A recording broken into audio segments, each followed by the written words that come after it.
technical na kaalaman, and the last, interest or kagustuhan.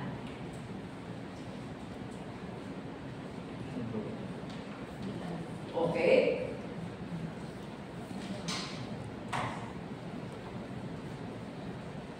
Pwede na tayo magsimula, di ba? Volunteer, not necessarily number 1, number 2, number 3. It's either number 1 o kung alin ang pwede niyong ipaliwanag na nauunawaan ninyo. Okay, Miss? Number 1 po, pagiging positibo ang pananaw sa mga oportunidad. Okay. Kaya ka nga magiging magkatayo. Parang malabi. Sige. Kaya ka nga magtatayo ng business kasi positive ka mag-isip. Kapag unang-una pa lang, negatibo ka na mag-isip, ay malulugi to. So bakit ka pa nag-business? So dyan papasok, lahat ng katangian na yan, kailangan pa lang sa umpisa pa Mag-explain mo na lahat. Actually, meron akong grupo na talagang in-apply niya lahat sa isang entrepreneur, itong katangian. Totoo yun. Opo. So, si Mitz kaya niyang explain lahat. Lahat po. Sige, kung kaya mo, para tayo makamukon. I mean, para mabilis tayo. So, bakit makikinig, no? Ayaw ko na sabihin ni Kim Chu na nasabi na kong lahat. Okay? Paliwanag ko po, positive. So, bakit pa naging positive ay, so bakit pasok dyan lahat? Yung number 2, may hangarin o pangarap o umasenso. Kapag ba negative ka mag-isip, maiisip mo yung pangarap mo na umasenso ka. Okay. So, number 3, hindi sumusuko hanggang maging perfecto ang produkto o serbisyo. So, wala naman talagang perfecto kung tutuusin. Wala talaga. Pero sa service at saka sa mga produkto, meron. So, kailangan nag-iisip ka ng mga bagay para maging perfecto o para saan mas magagamit yon ng mga customer mo. Number 4, responsable sa mga desisyon pang negosyo. So, hindi lang basta dapat kapag ka nagnegosyo ka, sige, or nagkaroon ka ng taon, sige, bahala ka na dyan.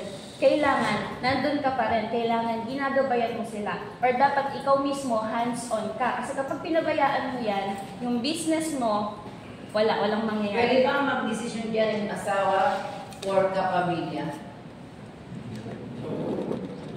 Kung depende po sa business. Okay, depende sa business. Subalit, ikaw na entrepreneur, malugi man or hindi, ikaw lang ang dapat sisihin. So, ikaw lang yun.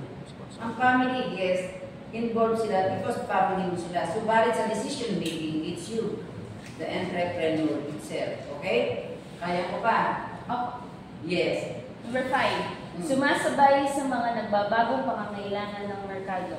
Dapat lumalabas ka sa comfort zone mo. Halimbawa, ano mo lang, doon lang sa small business na lang, doon tayo sa lugar mo. Be ready, di ba ha? Hindi nga kinuha lahat ni Miss ay bayad na ako, no?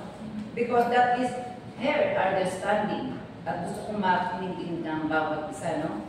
So, pwede din akong mag-pinpoint, no? Okay. Nagbabago ang generation at nagbabago ang pangangailangan ng tao. Diyan nga sinasabi, kailangan nag-a-upgrade ka. Sumasabay ka sa takbo o sa flow ng buhay. Number 6, nakikipagsapalaran. Okay, wait lang. Para meron tayong bati, no?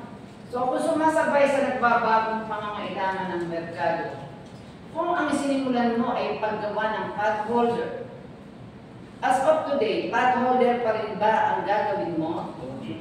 Ano ang in? Kung ano yung in? For example, during pandemic, mga face mask, di ba? So, bakit iiwanan mo ba ang pagpapath holder mo? Hindi po. Okay, go. Gusto ko lang malaman ninyo na gano'n, no? Hindi mo siya iiwanan because gusto mo yung kung ano yung in sa merkado, no? Doon na papasok yung number 6, Okay. nakikipagsapalaran. Bakit na makikipagsapalaran? Maglalabas ka ng ibang product na, yun nga, yung nakakaagapay dun sa pangangailangan ng merkado. Number 7, Okay, wait lang, ha? Kasi sa bawat isa sa inyo na magpapaliwanag, lagi akong magagano, no? If ever, nakikipagsapalaran, if ever lang, ilagay natin dun sa gumagawa ng cake. Kung may bake shop sa inyo, kung mayroong bake shop, Naisin mo pa bang magpatayo ng another bake shop? Hindi, ang tanong ko ron, naisin mo pa bang magtayo ng another? Yes. Because nakikipagsapalaran ka. Hindi naman lahat ng customer sa kanya pupunta. Of course, itinan din niya yung mga bagong technique. So that is the very sample ng pakikipagsapalaran. Hindi ka dapat matakot doon sa mga existing na. Okay? Next. Gumagawa ng paulit-ulit o iba't ibang paraan upang mapagwagian ang isang balakid. Okay, wait lang, no? So, dahil tinakyaw mo, no? Yung number 7, gusto ko yung number 7, yung explanation ng number 7, iyan mo sa number 12. What is the difference, no? Just para lang. Number 12 po, Yeah. gumagawa ng paraan upang matugunan o mahigitan ang mga mataas na pamantayan o higitan pa ang mga nakaraang nagawa.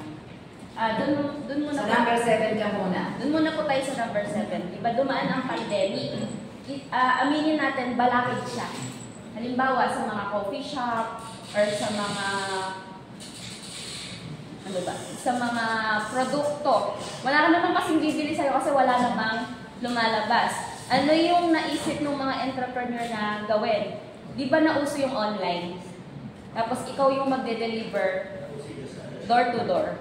So, Ano yung sabihin ng isang balakid? Problema. Okay. Yan, nauso yung, di ba, door to door. So, ikaw as an entrepreneur, hindi na-stock dun yung mga produkto mo. So, gumagalaw siya, kumikilos, and then kumikita ka. Sa number 12 naman, dun papasok yung gumagawa ng paraan upang matugunan o mahigitan pa ang mga mataas na pamantayan o higitan pa ang mga nakaraang nagawa na. Di ba nung pandemic, dyan pa nga lumabas yung mga online seller. Okay. Diyan mas dumami yung mga entrepreneur tsaka mga small business. Aminin natin o hindi, yung iba dyan talaga kumita. Dyan nila nakita yung opportunity nila. Saan mo i-apply dyan ang solution? Is it for number 7 or for number 12? Number 12, gumagawa ng paraan upang matugunan. Kasi po, hihigitan mo na yung nagawa mo. Okay. Number 7, gumagawa ng paulit-ulit o iba't ibang paraan upang mapagwagian ang isang balakid. Solution din po siya. Solution. Opo. Saan lagay niya ang upgrading? Sa 12 po. Sa 12 pa rin.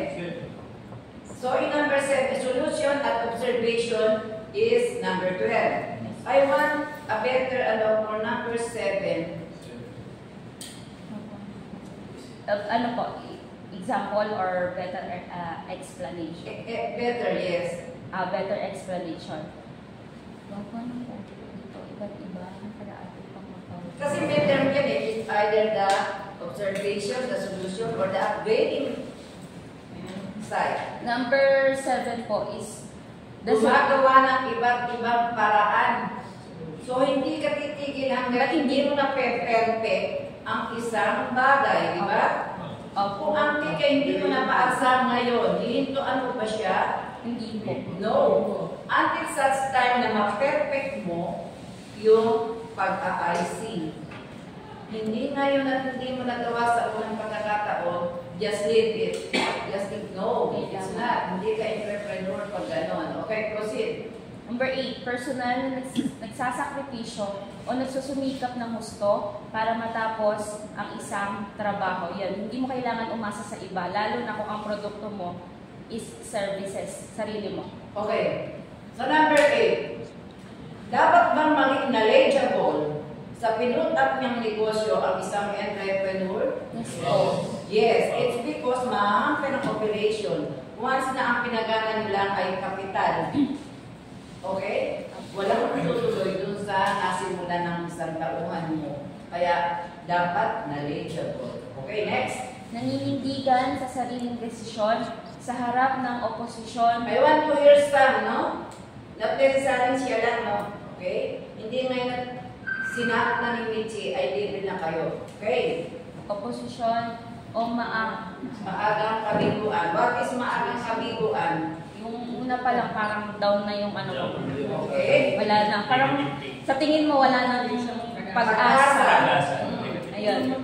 Kailangan panindigan mo yan. Gagawa hanap ka ng iba't ibang paraan para mas mapalago mo yan. Hindi yung na-down ka na nga, mas ida-down mo pa yung sarili mo, wala ka nang iniisip, puro negativity na lang. So it's either na kumita or hindi, pinaninindigan mo. Okay. Then, may malasakit para matugunan ang gusto ng customer. Paano mo ipapakita ang pagmamalasakit mo sa isang customer? Halimbawa po, yung mga discount part na po yun eh. Pero yung yung maging In terms honest, ng product, maging honest ka po dun sa customer. Ibigay mo sa kanya yung tamang halaga na binayad niya. okay, kailangan ba yan magkaroon ka ng option A, option B sa isang customer? Hindi po, kung ano po yung... Oo.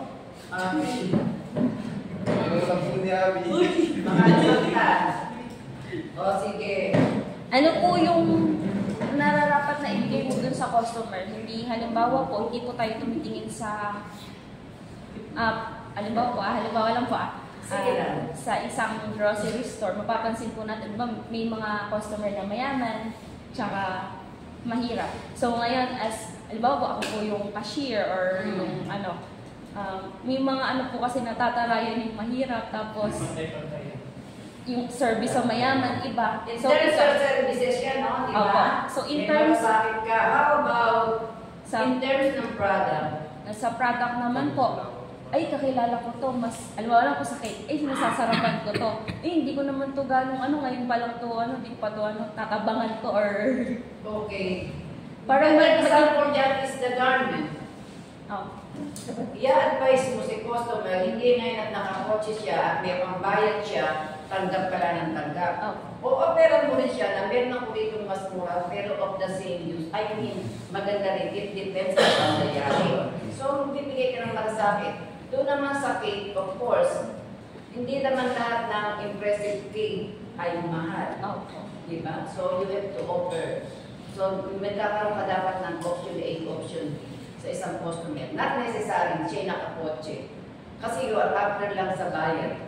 Paano kang ma-recommenda? Samantala, kung ikaw ay may malasakit, kahit malayo ka at na-recommend ka, word of mouth, pupuntahan ka. Next. Tinatanggap ang kabuuang pananagutan sa mga problemang kaakibat sa gawain ipinangako sa customer. So, as a entrepreneur, ikaw, responsibilidad mo yung product mo, yung services mo, doon sa customer mo. So, halimbawa, nagkaroon ng problema, doon naman, yung sa mga madalas nagkakaproblema, sa salon. Diba, yung nasisira yung buhok. Nasisira yung buhok sa pagre-reban. So, ikaw yung nag-service sa kanya, responsibility mo yun. Pero, responsibility din yun ng customer. Bakit? Responsibility nyo parehas. Dapat ikaw as a customer, honest ka doon sa gagawa ng buhok mo. Kasi yung iba, oo, yun. Okay. Doon nabubuo yung, sabi nga ni Kuya, trust. So, di ba kaya nga nauuso yung tawag na suke? Okay. Yun. Subalit, diyan, as entrepreneur, if ever na meron kang mga order na hindi mo natapos on time, hindi nasunod ang sukat, hindi nasunod yung pinagagawa, ano ang una mong gagawin? Ita-personal message ko po. And then, sabihin ko po yung mga pagkukulang, and then, bibigyan ko po siya ng mas, solution or para mga suggestion kung paano. so, unang gagawin, hihingi ka ng sorry. Opo. The customer is always right. That is suitable for number yung tinatanggap. Opo. No matter na mali ang sinabi niya sa order niya, ikaw na entrepreneur, ikaw ang hihingi ng dispensa ahead of time. Para at least alam mo na may pagkukulang ka at hindi niya natin yung order niya on time or same na pinagagawa. Okay, last. Number 13, nagsusumikap na gawin lahat sa mas mabuti, mas mabilis, at sa mga murang halaga. So, dyan papasok na yung lahat. Kailangan as an entrepreneur, kailangan talaga masikap ka. Yes, sa number 13. Ano ang pinahahalagahan ng isang customer? Ano pinahahalagahan niya? Yung pakikisama. Ay, susunod siya sa murang halaga. Quality. So, ang customer, ang hinahanap ay mura na. Quality pa. Mura na, masarap pa. Di ba? Mura na, mabuti pa. Hindi. Mura na malinis. Okay. Thank you, Mitz. Teacher ka nga. Kumuha ka ba ng entrep? Anyway, pangalawa ka na sa nag-explain ng lahat. Now, I want to hear individual. Of course, may kanya-kanya kayong explanations. Di ba, Leslie? Okay, I want to hear from Lance. Pumili riyan. Or those additional. Kayo napakita namin, Miss Lance. Kung hindi man yan, kahit dun sa additional natin, nandito ka ba nung nagle-lecture ako ng additional? Pinag-aralan. Diba? May atong hobbies or libangan. Kung ayaw naman, pumili ka na lang dyan na mas nauunawan. Okay?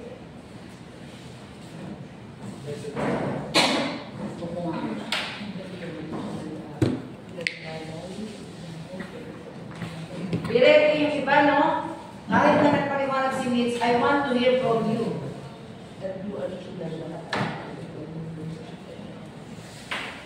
Pinag-aralan. Okay, pinag-aralan. Bakit daw mahalaga ang pinag-aralan sa isang negosyante? For example po, madam. Yan, very good. Papasukin mo po yung isang business. Kaya, paano po siya papasukin kung wala anong basic education po doon sa business na gusto mong pasukin? Siyempre, alamin mo muna yung branch niya bago mo pasukin kung tama ba siya para sa season na to. Kailangan ba ito lagi ng mga tao? Or Ano advantage ng may pinag-aralan sa wala? Alam niyo po yung kung anong panahon kayo mabenta sa yung mga panahon na off po yung negosyo niyo. Yun naman po sa walang pinag-aralan, natatapat po halimbawa na kung kailan yung panahon na mabenta yung product nila, saka sila nagko-close. So, kung kailan naman po walang bumibili, saka po sila open lagi. Doon sa mga may pinag-aralan? So, wala po. So, Wala. So, much better na may pinag-aralan. Because alam mo kung paano gumawa ng business plan. Alam mo nga at nakapokus ka. Ganun ba ang ibig sabihin? Okay. O, sige. Thank you, Kim. I don't like to hear again, kahit ano pa ang lumabas sa bibig nyo, gusto ko lang magkaroon kayo ng effort na magsalita. Okay? So, doon naman talaga lahat. Ano yung pinaliwanag mo ito? May hangarin o pangarap. Okay, may hangarin o pangarap na umasenso. Although yung lahat naman talaga pag matatayo ang negosyo. Siyempre, ang hangarin talaga natin. Mas yung negosyo natin. Pala po, mas makapag-serve tayo ng mga maayos sa atin. Bakit ka naghahangad ng umasenso? Ano yung layunin mo sa buhay kaya ka nag-negosyo? Because ang wage employed, hindi mo makakamtan ng isang pangarap nang sa loob lamang ng isang panahon, di ba? Now, naghahangad kang mangarap. Ano yung layunin mo? Bakit ka naghahangad na o nangangarap na umasenso? Para makatulong sa mga ilangan sa trabaho. Magbigay ka nga ng sample ng mga pangarap ng isang tao na dapat ay matupad, kaya ka nagnegosyo, di ba? Sa palagay mo, ano yung mga pangarap natin sa buhay na dapat natin makamtan? Yung like, makapagtrabaho sa mga companies. Lahat ngayon, oo, pangarap. Pero may pangarap tayong iba, di ba? Tulad na, Pero sa akin kasi may pamilya ka na ba? Wala pa. Okay, wala pa. So, ano yung pinapangarap mo sana? Hindi. Tinanong ko lang kung may pamilya ka kasi baka ang pangarap mo magpatayo ng magandang bahay, magbili ng kotse, ganun ba? Parang mo talaga mga sa Philippines kami. Pangarap mo makapag-abroad. Hindi ko pinangarap. Hindi. Sige. Sample lang yun na sinasabi mong pangarap kaya gusto mo ay makapag-ano ka ng negosyo because na gusto mo umasenso at masunod yung pangarap. Eh wala ka naman palang pinapangarap eh. Sige, okay lang. Okay, Paul. Pagiging positibo ang pananaw sa mga Oportunidad. Dapat po laging positive thinker. Pagka may opportunity, grab lang ng grab. Tulad po nung naglabas po ng photos yung ATS. And then nandito po kami, ginrab po namin yung opportunity kasi unang-una libre. Ang mahal ng TESDA pagka mabayaran. And may ANC, may interest pa. Yun po. Okay, maganda yung sample mo. Parang gusto mong ipaliwanag sa akin na nagbigay ng libreng pagkasama yan TESDA, in-wrap mo na yun. Para po knowledge din po. Sige. Magandang sample yan. Talagang tested scholar ka because yun ang ginawa mo. May I hear from Christian. Parang may natutulog ditong leader, si Mark. Next to Christian is Mark. Yan, maganda yan. Bagay na bagay yan sa iyo. Pag-halukot-kip mo na yan, hindi ka talaga susuko. Sige, go. Malugi ka sa Hindi, ano sinabi mo, hindi susuko hanggang maging perfecto. Magbigay ka sa akin ng sample na hindi mo susukuan sa ginawa ninyong training sa driving. Okay, hindi ka susuko hanggang hindi ka nakakabangga. Okay, sa isang task, hindi mo dapat talagang sukuan.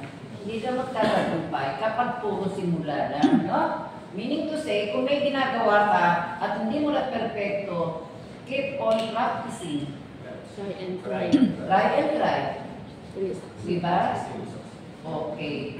So, yun ang ibig sabihin, hindi ka susuko hanggang hindi nagiging perfecto. Huwag puro simula lang. Or huwag yung naiinis kayo at ayaw mo na. Hindi pwede ganun sa tao, no? Hindi ka aasenso. Okay? Mark. Sa number 5, sumasabay sa nagbabagong pangangailangan ng merkado. Sa akin, ma'am, is nag-a-adapt ka sa panahon kasi sa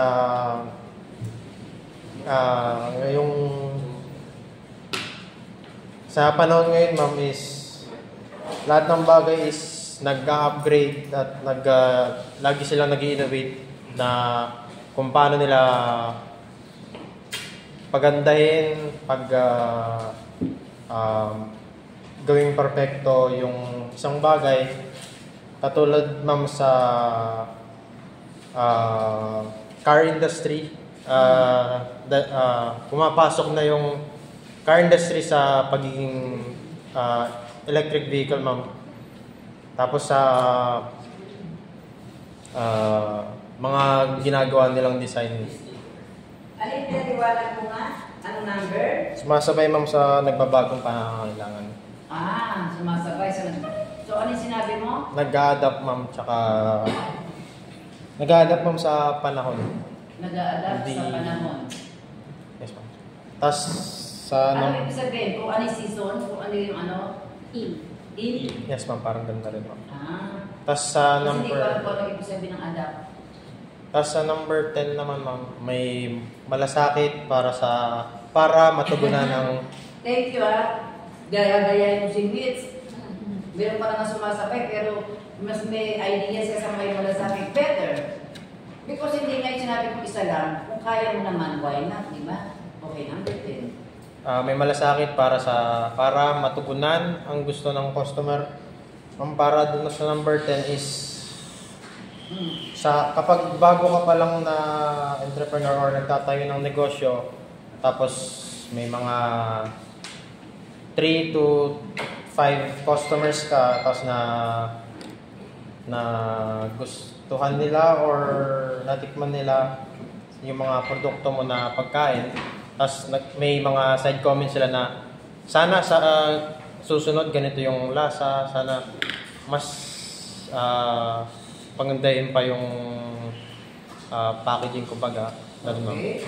So kung may malasakit ka sa mga customer, huwag kang gagawa ng puro maalat lang. Gumawa ka rin ng medyo matamis-tamis. Ganun ba sabihin? Yes, ma'am. Ibig sabihin, you are serving Yung para sa lahat customer. ng ages meron ka.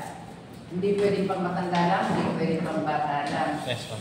So lahat ng recipe, lahat ng lasa, dapat meron ko sa iyong karinderya. Iba ibig sabihin. Yes, ma'am. Okay. Thank you. Okay, next round. Wait lang. Silent. Tatago pa yata kay Nance. Interest po o gusto. Yep. Halimbawa po, dahil ako ng negosyo, kailangan po, may interest ko po sa gagawin ng negosyo kasi kung wala po, paano po mapapagawin ng negosyo nyo kung wala naman po interest na tatayo ng negosyo? Okay. Hindi na po sinabihan ko na magtayo ko ng ganito pero hindi mo naman gusto. Hindi po Hindi ka rin hindi ka rin aseso, di ba? Kasi wala na. Because nakinig ka sa kapitbahay, hindi mo naman pala interest, hindi mo naman kagustuhan. So isa yun sa criteria natin kung ano yung dapat meron tayo. Kailangan gusto mo yung alam niyo. Yes. Okay? So, so much for that. Okay. Wait na. Sa negosyo ba may pakinabang? Sige na, sabi na kayo ng sapon kung ano ang pakinabang kapag ka may negosyo.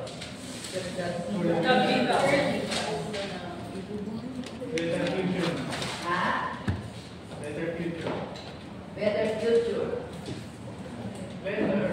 Okay? Bakit? Sige na iba sinasabi natin dito? Okay. O sige, sino pa nakakaalam kung ano yung pakinabang na nagiging natin out o pag-negosyo? Okay? Christine? Para po mabigay yung pangangailangan ng pamilya. Para mabigay ang pangangailangan ng pamilya. Ano pa? Marie-Lou? Para lumawak po yung ating kaalaman. Para lumawak ang kaalaman. Another one? Nakakatulong sa kapwa. Tama ba? Ano pa? Thanks, Joel.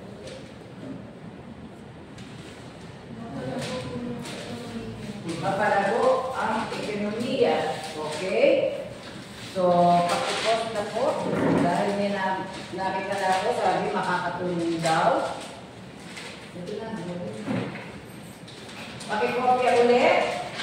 Habang kinokopya, magpapaserox lang po ako sa office. Pakikopya po. And then, again, pumili na kung sino ang mataang natatawag o kung sino may kakayanan mag-explain. It's either sa pakinabang or under ng di kapakinabangan. Okay po, kopya muna po.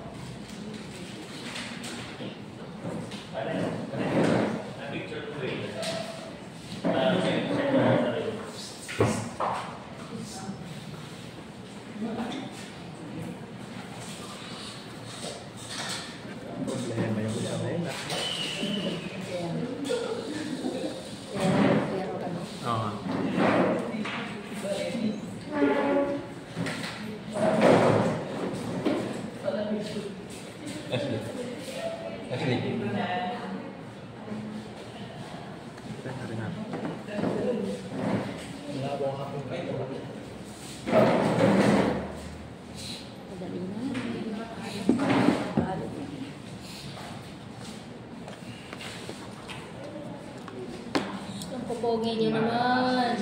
Popogi kami.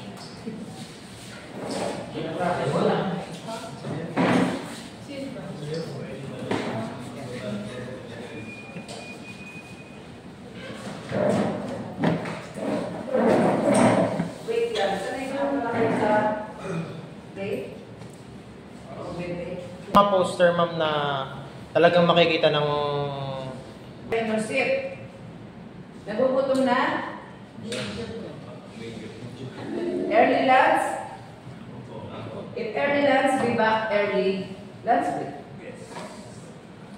Okay? Ayaw niyong umpisahan? Okay lang. Para this afternoon, the second day. Sige, ma'am. Sige po. Hindi ba that is our objective? Matapos na ano, di ba? Yes, ma'am. Pwedeng Get gawin. one and pass. So, get one and pass.